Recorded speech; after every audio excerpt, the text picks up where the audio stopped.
Hey guys, I hope you're having a great day so far. And I'm here to bring you the devotional on Proverbs chapter 27. So, a short backstory. I always consider the number 27 as one of my favorite numbers and as my lucky number.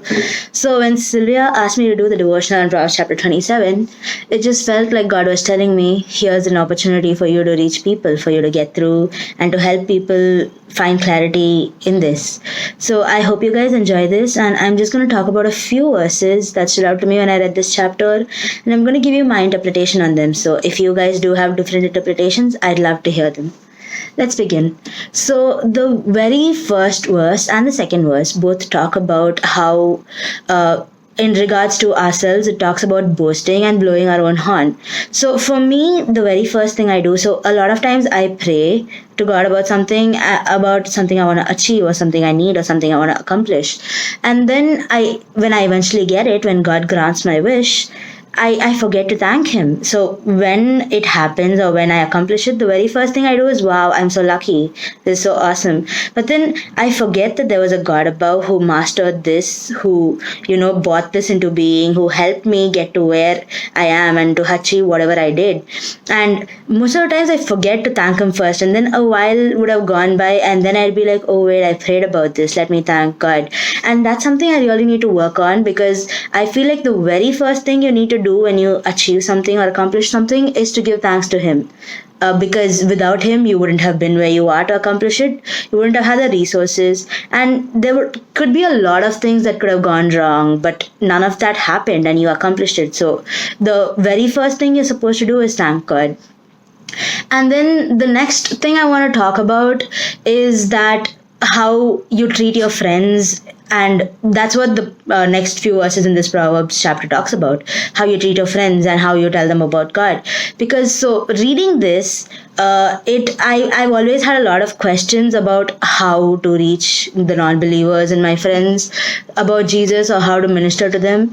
And then I realized that rather than talking to them about this, I'd rather just show them God's love, and he'll help me minister to them. Because when I try to talk to them about Jesus, I back out, or I lose my confidence, or I say the wrong things, and it's just sometimes it doesn't work out. But then I'd involuntarily do something, or I'd say something, and they'd be like, wow, how you doing this, or how are you saying that? And that way God opens the door for me to minister to them, to tell them about Jesus, to tell them about this amazing God I serve. And that in itself is how God helps you, because a lot of times talking doesn't really help, and it's never going to be an instantaneous process, where you tell people and they're immediately like, wow, okay, I'm gonna do this. But then it's a very gradual process, and the more you talk to them and the more you show them God's love, God will eventually start working through them, and they will see his love. And the next thing I want to talk about is the 14th verse, which says, if anyone loudly blesses the neighbor in the morning, it will be taken as a curse. And for a while, this verse really confused me, because the second greatest commandment in the Bible is to love your neighbor as yourself. And so I wanted to know, if I could pray for myself in the morning, why can't I pray for my neighbor? And then I realized that it's not the praying for your neighbor that's the sin, it's the showing off, because that is the thing that's emphasized in this verse. If anyone loudly blesses their neighbor early in the morning.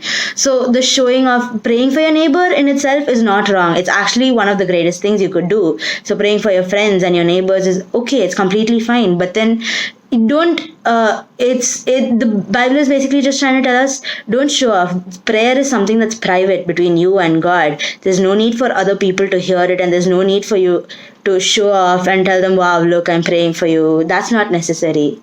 And the next thing is 21st verse, which says, the crucible for silver and the furnace for gold, but people are tested by their praise.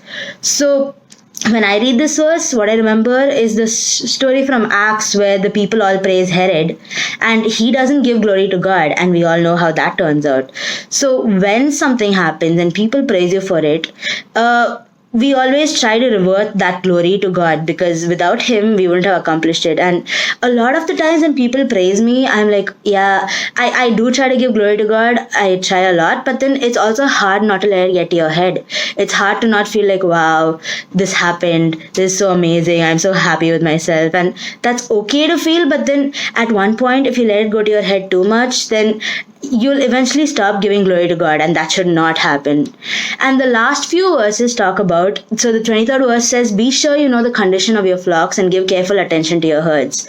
So when I used to read this when I was younger, I used to dismiss this as one of the verses that applied to the people of the olden days, because when I was younger, I took everything at a literal meaning and I couldn't understand how this applied to me.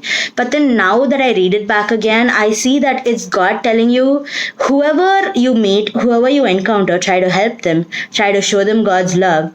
Because one day when you are stuck in a situation, you do not know who God would use to minister to you or through help you through that situation.